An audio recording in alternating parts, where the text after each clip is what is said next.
बड़ी खबरें होंगी। जिक्र उन तमाम खबरों का होगा जिनका आपसे सरोकार है। इसमें हम आपको दिखाएंगे घुसपैठ को लेकर गृह मंत्री अमित शाह ने बंगाल सरकार पर क्यों उठाए सवाल, और भी कुछ अहम खबरें होंगी। लेकिन आगे बढ़ें उससे पहले जिक्र अलविदा जुमे की नमाज का, उसको लेकर अलर्ट का। यूपी के तमाम संवेदनशील इलाकों में आज हाई अलर्ट है। अन्य कई राज्यों में भी पुलिस मुस्तैद है। वहीं 10:30 बजे आपको दिखाएंगे सड़क पर नमाज को लेकर आखिर क्यों सियासत तेज है। लेकिन आज पाक रमजान महीने का अंतिम आखिरी जुमा है और इस अलविदा जुमे को लेकर पूरे यूपी में अलर्ट है। शांति व्यवस्था कायम करने के लिए प्रशासन पूरी तरह से मुस्तैद है। तमाम शहरों में खास निगरानी रखी जा रही है। असामाजिक तत्वों से निपटने के लिए भी पूरी तरह के इंतजाम है। असामाजिक तत्वों को कोई मौका ना मिले, इसके लिए पुलिस तत्पर है। खासकर जो इलाके संवेदनशील है वहां पर विशेष नजर है। फ्लैग मार्च भी निकाला गया। कई हिस्सों में पुलिस गश्त लगाते हुए, रैपिड रिएक्शन फोर्स के जवान भी कुछ हिस्सों में गश्त लगाते हुए दिखाई दिए। तो संभल, मेरठ, कानपुर, प्रयागराज प्रशासन विशेष अलर्ट है। अब आपके सामने ये 5 तस्वीरें। कानपुर में पुलिस ने इंतजामों को देखा है, परखा है, फ्लैग मार्च भी किया है। अयोध्या में भी बिल्कुल इसी तरह के इंतजामों को देखा गया, टटोला गया। मेरठ में भी अपनी व्यवस्थाओं को पुख्ता किया गया। साथ ही साथ अपील भी की गई है। पीस कमिटीज की अपनी अलग से बैठकें हुई हैं। चंदौली में भी बिल्कुल पुलिस ने अपने इंतजामों को देखा और संभल में फ्लैग मार्च, और वहां पर पहले ही जो चौकसी बहुत ज्यादा है, कई तरह के नियम भी वहां पर अंतिम जुमे को लेकर जारी किए गए हैं। संभल में अलविदा जुमे की नमाज से पहले पुलिस अलर्ट पर है और बीती रात पुलिस के अधिकारियों ने जामा मस्जिद और अन्य इलाकों में फ्लैग मार्च निकाला है और आज सुबह से वहां पर सुरक्षा के जबरदस्त इंतजाम है। संभल की जामा मस्जिद समेत शहर की दूसरी मस्जिदों में भी बड़ी संख्या में नमाजी आज अलविदा जुमा की नमाज अदा करने के लिए पहुंचेंगे। अब इसे लेकर संभल हाई अलर्ट पर है। पुलिस के अधिकारियों ने ईद और अलविदा जुमा की नमाज को लेकर पुलिस की ड्यूटियों को भी चेक किया है। संवेदनशील माहौल के दौर से गुजर रहे संभल शहर में अलविदा जुमा या ईद की नमाज के दौरान लॉ एंड ऑर्डर की स्थिति खराब ना हो, इसके लिए अधिकारी मुस्तैद दिखाई दिए हैं।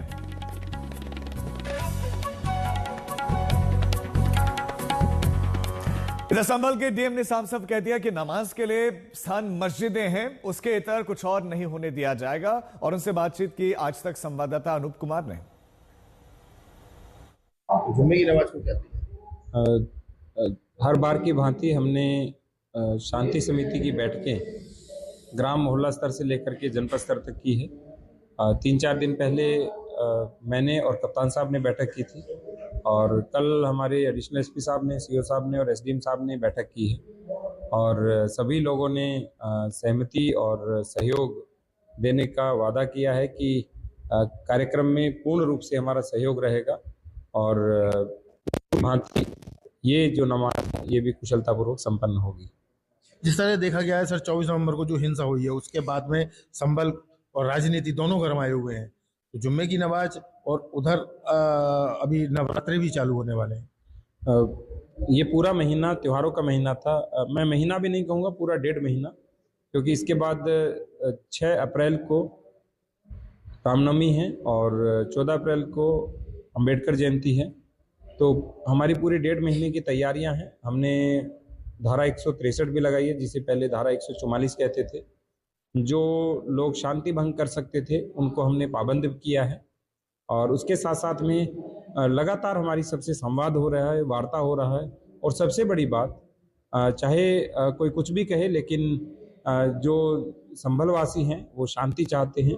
वो चाहते हैं कि संभल आर्थिक रूप में आगे बढ़े, पर्यटन के रूप में आगे बढ़े और संभल नगरी है वो तीर्थ नगरी के रूप में विकसित हो, ताकि भविष्य में यहाँ का आधार अयोध्या, मथुरा और काशी की भांति पर्यटन बने। सर, खुले में नमाज और छत को नमाज लेकर क्या संदेश देना चाहते हैं? नमाज के लिए जो स्थान है वो मस्जिदें हैं। तो हमारे सभी इमाम साहिबान से, मौलवी साहिबान से, जितने भी हमारे मुफ्ती हैं, कारी हैं, मुतवल्लीज हैं, सभी से हमारी नियमित रूप से चर्चा हो रही है, वार्ता हो रही है। तो उन्होंने हमें विश्वास दिलाया है कि जहां पूर्व की भांति जो परंपरा थी उसी के अनुरूप नमाज होगी, उसके अतिरिक्त किसी भी रूप में कोई भी नमाज नहीं होगी। राजनीति भी हो रही है नमाज को लेकर के, छत पे पढ़ेंगे या खुले में पढ़ेंगे, क्या ऐसे लोगों पर कुछ कार्रवाई का प्रावधान भी है? हमने एक ही बात कही है, जो पहले परंपरा में था वही होगा, परंपरा से इतर कुछ भी नहीं होने दिया जाएगा। जो भी होगा वो परंपरा के तहत होगा। आपने डीएम को सुना, अब आपको ग्राउंड पर लिए चलते हैं। अलग अलग हिस्सों से हमारे 3 संवाददाता ज्यादा जानकारी के साथ जुड़ गए हैं। संभल से अमित भारद्वाज हमारे संवाददाता है, संतोष शर्मा लखनऊ से हमारे साथ है, तो दिल्ली से अनमोल बाली हमारे सहयोगी हमारे साथ है। अमित, सबसे पहले आपके पास आते हुए, डीएम कह रहे कि हमने तो 1.5 महीने की तैयारियां की हुई हैं, लेकिन चूंकि अलविदा नमाज है, क्या तैयारियां आज?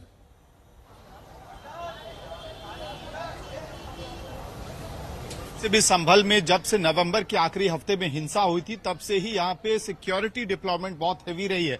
होली में भी हमने देखा था कि किस तरह से सिक्योरिटी के इंतजाम किए गए थे, और ठीक पीछे मेरे आरएएफ के जवान आपको दिखाई देंगे। एंटी राइट गियर के साथ ये आरएएफ के जवान तैनात हैं, और जहां मैं खड़ा हूं मेरे ठीक दाहिनी ओर शाही जामा मस्जिद है, जहां पे नवंबर के आखिरी हफ्ते में हिंसा हुई थी। लेकिन ये जो सिक्योरिटी फोर्स है वो किसी तरह के आप कहें वायलेंस के लिए नहीं है, बल्कि इस वजह से है क्योंकि आज अलविदा जुम्मा है, आखिरी नमाज पढ़ी जानी है, और एडमिनिस्ट्रेशन और स्थानीय लोग ये चाहते हैं कि शांतिपूर्ण तरीके से पूरे के पूरा रमजान का महीना जैसे बीता है वैसे ही अलविदा जुम्मा भी बीते, नमाज ढंग से पढ़ी जाए, और इसके लिए एक्सटेंडेड सिक्योरिटी अरेंजमेंट्स किए गए हैं। पूरे संभल में तकरीबन 400 छोटी बड़ी मस्जिदें हैं, ईदगाह भी है, और इन सबको मैप आउट किया गया है। इस थाने क्षेत्र के अंदर, जो संभल शहर का थाना क्षेत्र है, उसके अंदर एक 125 से ज्यादा छोटी बड़ी मस्जिदें हैं। तो ये इंश्योर किया जा रहा है कि सब कुछ स्मूथली चले,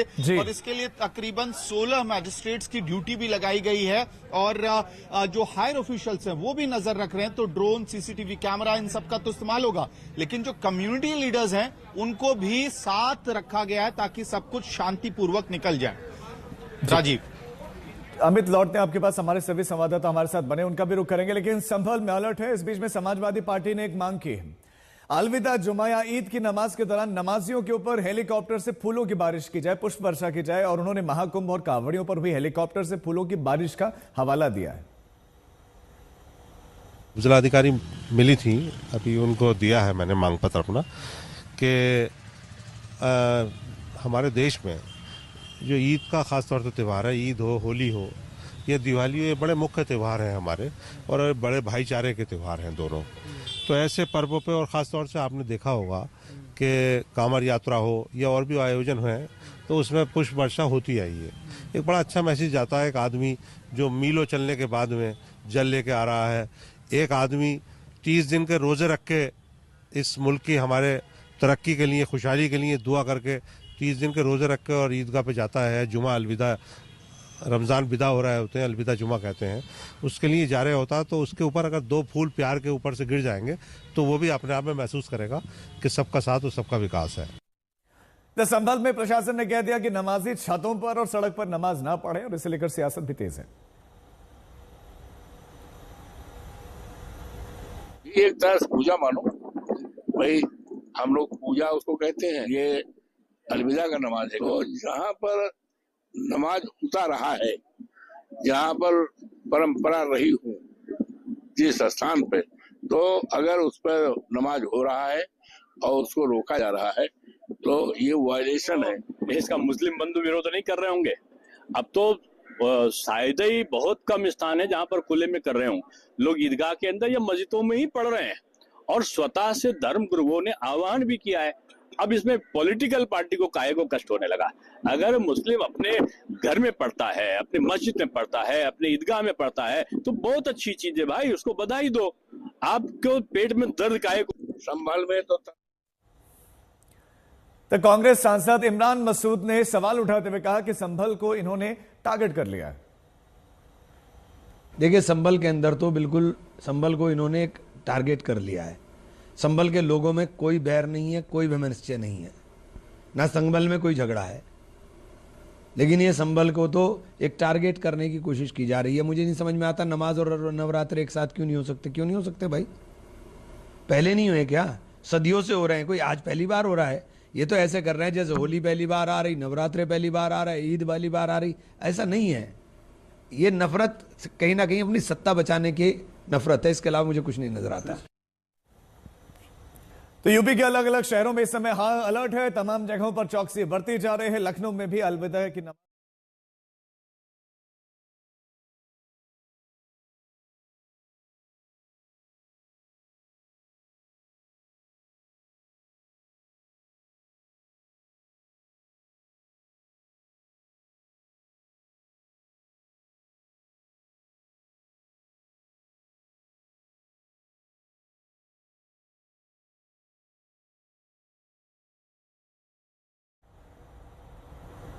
और अब अपने संवाददाताओं का रुख करते हैं। लखनऊ से हमारे साथ संतोष जुड़े हुए हैं। संतोष, क्या कुछ तैयारियां हैं, क्योंकि लखनऊ को लेकर भी अलर्ट है? देखिए, बिल्कुल लखनऊ को लेकर के अलर्ट है और लखनऊ में जो सुरक्षा की व्यवस्था की बात करें तो चाहे रास्ते हों या वो संवेदनशील इलाके, सभी पर ड्रोन से सीसीटीवी के जरिए निगरानी रखी जा रही है। मैं इस समय पर टीले वाली मस्जिद पर मौजूद हूं और यहां पर नमाज 1 बजे से 2 बजे के बीच में अदा की जाएगी, लेकिन अभी से सुरक्षा के इंतजाम किए जा रहे हैं। अंदर जो इंतजामिया कमेटी है वो है, लेकिन जो लखनऊ पुलिस के जवान हैं, जो पैरामिलिट्री फोर्स यहाँ पर 9 कंपनी पीएससी तैनात की गई है, जो पुलिस वाले हैं वो धीरे धीरे पहुंचना शुरू हो गए। 1 बजे से नमाज शुरू होगी। अगर लखनऊ की बात करें तो जोन और सेक्टर से ये व्यवस्था लागू की गई, सुरक्षा व्यवस्था लागू की गई है। पूरे प्रदेश में 1000 से ज्यादा ऐसे संवेदनशील हॉटस्पॉट चिन्हित किए गए हैं, जहां पर विशेष चौकसी रखे जाने के निर्देश दिए गए। सोशल मीडिया पर नजर रखी जा रही है। साइबर क्राइम की चार